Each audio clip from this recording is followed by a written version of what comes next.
like they was better. They made us actually believe that there was some difference or there was some betterment in one or the other to separate us. There was field slaves and house slaves. And to be honest, I'll just let y'all go do y'all own history on how they might be different in their treatment and what they settled for. The field slaves, they was about their freedom. They was trying to fight. The house slaves, they loved master so much, they wanted to stay. They wanted to stay with master. They didn't think that black people needed to be free. And what I'm saying today is that we just still see these things in our communities, and it really tears us apart. It ain't no team dark skin, it ain't no team light skin. It ain't no team nothing. You team melanin. You got melanin in your skin.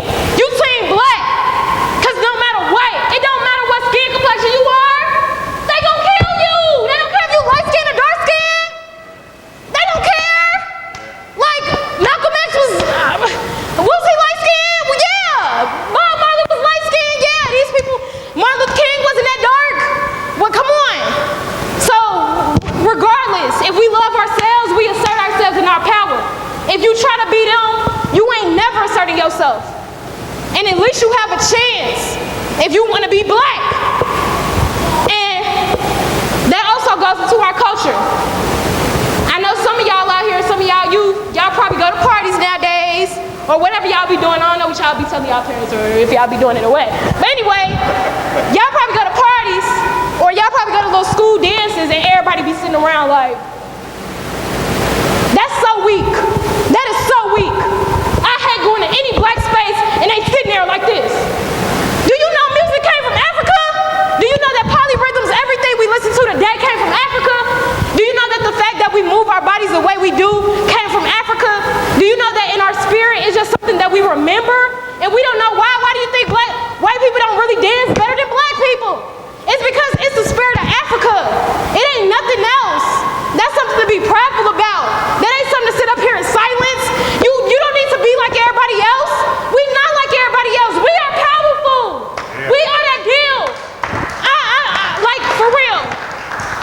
I had this one conversation with somebody before, and I told them, I was like, I think it's so funny how like America really made black people think that we were somehow inferior. Because if you wanted to build the biggest, strongest empire, would you really go get the weakest people? No. Yeah, I ain't think so either. I ain't think so either. I thought you would get the strongest, right? You would get the best. You would get the ones that know the grains, who know math, who know science. Even the freaking the slave master, when he was sick, he didn't go to no doctor. He went to the witch doctor, the African doctor, the one that was right there on the field and knew them herbs to put together, make a little concoction. That's who he went to. Because everybody feels like everybody but us feels like and knows how powerful we are. And that's what I'm trying to bring back to our community, and that's what I want us to start realizing again. And so, next thing is like the family, like us to have family love. I just want to ask, how many people see black people when y'all walk down the street or when y'all just standing somewhere who y'all don't see, and y'all just be like, hey, how you doing today, brother or sister? It ain't everybody.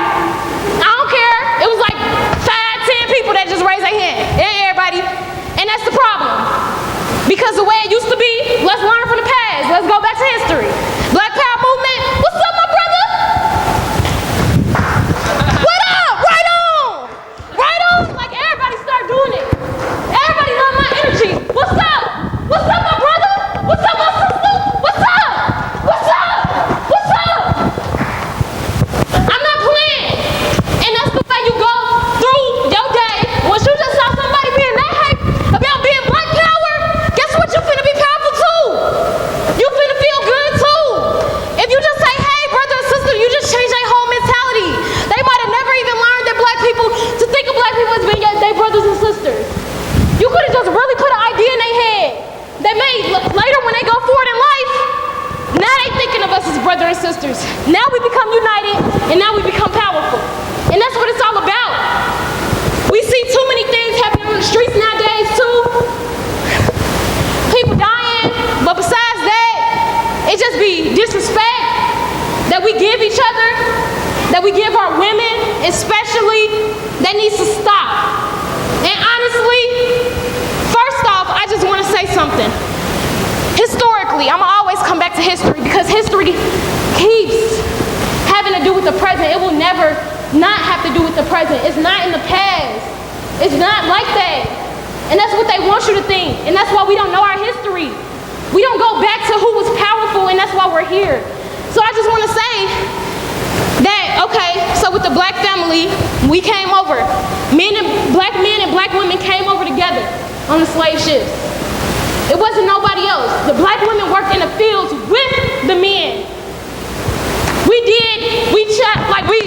bare children, we got raped, we got our family taken away from us. It was so many things that we had to go through as black women that separates us even now from the black man. And people don't even realize it. And black men are not respecting their women. And black men ain't making sure that black men are respecting the women. That is intolerable. We have lived our entire lives side by side. The black woman has been there for you your entire life. Don't tell me she hasn't. You came from her. Don't tell me that. It ain't nobody else that did that for you. And we need to be together. We need to realize we've been through this thing together from start. And we're going to be that to each other from finish. Because they don't care if you're a man or a woman at this point either. Clearly, Sandra Bland died, didn't she? Yo, it doesn't stop. And what happens though is that, like, okay, I saw this movie, Higher Learning. I ain't gonna go through all of it, but just know that it was this white dude who called this black girl a bad word. She called up her black homies, the men, and they went over to the dude party he was having, picked him up, threw him outside, got on top of him, and was like, tell her she didn't say I'm sorry. Beautiful black queen, mother of the earth, you know, whatever he was saying. Yeah, thank you, thanks. So when I saw that part though, I'm like, dang, I want to feel like black men to do that for me right now. And I want to feel like all of them will. It's not about a few. We need to be teaching our kids to be like that, man. For real. I don't feel like this generation, they don't have it. For whatever reason, somehow, they didn't get what they need as far as treating women like ladies. And women understanding that we need to value our worth.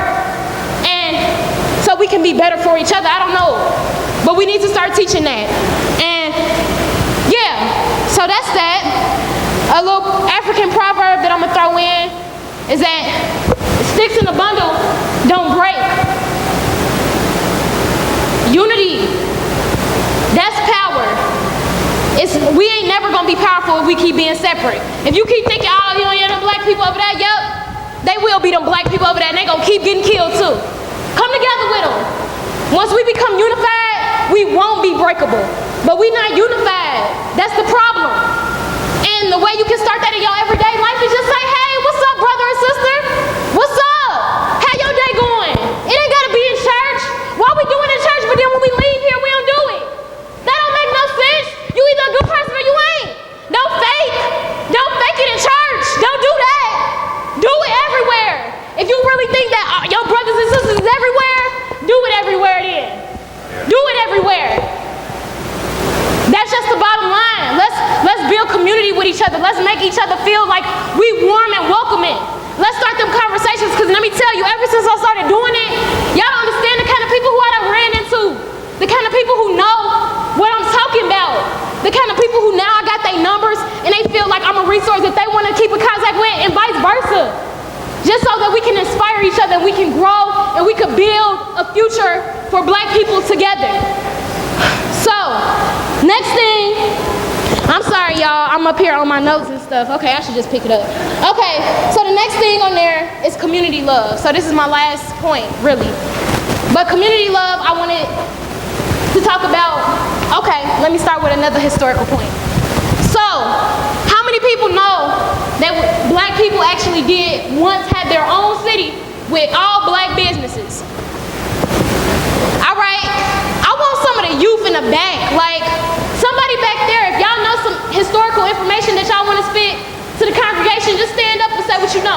If you know something about it, but if you don't, then I just say it, but I don't want to like, you know.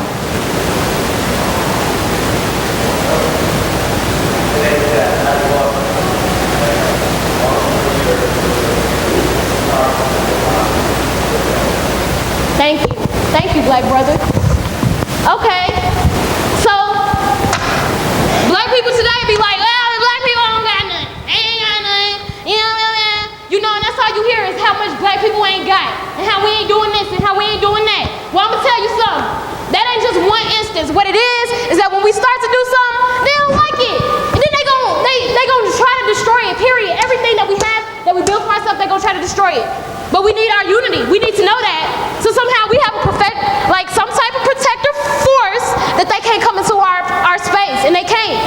But what I want to say about that is that it's important to have black businesses. Those black businesses they had church, they had jet planes, they had hotels, they had restaurants, they had a whole city of business. What black city you know today that got business? A black city. And that was in the 1920s.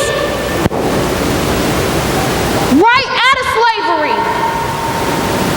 Like 30 years less than. And look at us today. What are we doing? That's what I want to know. What are we doing? So, what we can be doing, number one, support black businesses. Stop going to these white places that you ain't got to go to. Stop saying your black brother, he's too expensive. Stop saying your black brother ain't got the good quality or whatever people be trying to spit these days, but why they shouldn't support black businesses. Because let me tell you, number one, most likely if it's a black business, he started it by himself or she started it by herself. The finances aren't going to be there. It might be a little bit more expensive at first because you have to pick up your business. We're supposed to support that. As a community, if we all live together, support the black businesses. And you won't even have to worry about that. Prices will go down soon. If we can only work together, support black businesses. It's a lot of them out there. So it's black restaurants, it's black clothing stores. You know, you can go to African shops, get your clothes, your garments, whatever you want. But let's support us. Let's put the money where they'll give it back. Because let me tell you, white people ain't giving you no money right now. Period. Why you put money in their pocket? Why? What they gave you? What? For real? But government assistance, which enslaves you. So please tell me, what have they done for you except for put you in the military, which still you signing a contract. Every single thing you ever do for them, you gotta sign a contract, which means you sign over your life, which means that you are still enslaved. Anything that you do for them, you work for them, you do anything for them, you have just signed over your life to them, and you can now be their slave. They are white, they have leadership, you are black, you do not. That's how it's been since the beginning of time. So if we only had our own businesses, we could hire our own people. If you hire your own people, you can make sure that the power dynamics ain't even that strong. Because what they like to do is hold that leadership over you. I don't want to be nobody's slave. I just quit my job this summer because I'm not nobody's slave. I work for a daycare. And I feel like I worked so hard. And people didn't really do the same. I worked with 3 other teachers that were white. And it was a white upper middle class daycare. I felt like, first off, why am I giving all my love to these kids that really don't need me? My kids need me. The black community needs me. They need people training them with love. And I know I got a lot of love inside of me. I know why God put me here. I know I'm here to live out my purpose. I'm a revolutionary. I'm finna change the world. You gotta have a big heart to do that, period. That's why everybody ain't doing it. So I know what power I have to be giving it all to white people. It made me feel a type of way. Then on top of that, they weren't even doing as much work as me, and it made me believe that it just felt like I was being a black mamie. And if people don't know who Mamie is basically like the sugar mama character, who would basically be like the big mama who raised the white family, the white kids, and then them kids grew up to hate her. And that's how I felt. I felt like they're one day gonna learn these things that society has to teach them. They're not gonna remember me. I'm not gonna be the person that make them love black people because they're gonna get so much negativity that they ain't even gonna think about it. They not even gonna know. They babies. And I can't deal with that. That's why I feel like we need to establish our own, which is why me and one of my other best friends, and she's also one of our line sisters in our sorority, she got a clothing line that now I don't have to own now. And I'm making my own designs, and it's a black business, it's black pride, it's black everything. And that's just so that we can build our own money. We can be our own entrepreneurs. That's what we're supposed to be. Stop working for them. Make your own jobs. Stop working their jobs. Work your own job.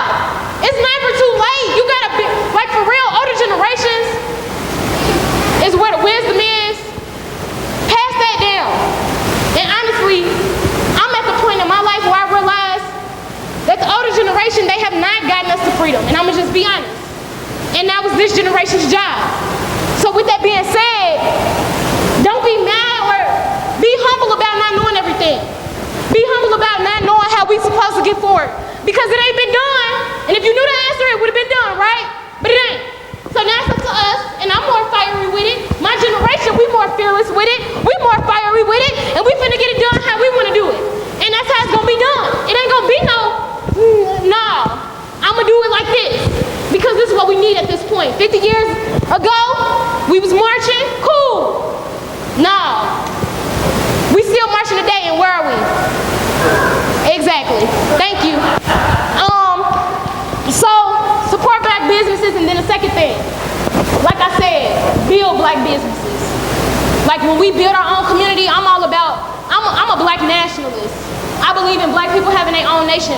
My personal beliefs, I don't want to press that on nobody, but my personal beliefs is that I don't see how black people could ever live freely when we don't have our own. And I feel like maybe later in life, we can come together with all the other races and be happy, kumbaya, but we gotta realize that we've been here for the past 400+ years, and it ain't happened, period. And the whole time, we've been trying to integrate. The whole time, we've been trying to ask white people to give us freedom. When they took it, in the first place, what you asking them to give it to you for? Why you asking permission? Take it! They took you, and they still taking you every day. Why you let them? So anyway, build black businesses. I got so much courage. Like I said, I quit my job. I woke up one day, it was that easy. I woke up one day, it felt like it was needed to be done, so I did it. And guess what? Ever since, my life has been blessed. And if y'all believe in blessings, if y'all got so much faith, don't you think if you do the right thing, God is going to make sure blessings happen upon you? Do you think working for minimum wage for white people while they just sit and you do all the work is the right thing? No! Build your businesses so you can build your community. Now, this is how I'm gonna close off. I'm gonna say this. I'm gonna be real. Black people, we gotta realize, this is another thing about us, this is another historical point. We are very spiritual people. Our spirituality is very, very strong. It's always been connected to music and how we move our bodies ever since we was in Africa. We've always had a very, very strong spirit. And my belief is, because I study African bodies all over the world, and I see how they all done made their own spiritual practices or religions out of what the diaspora did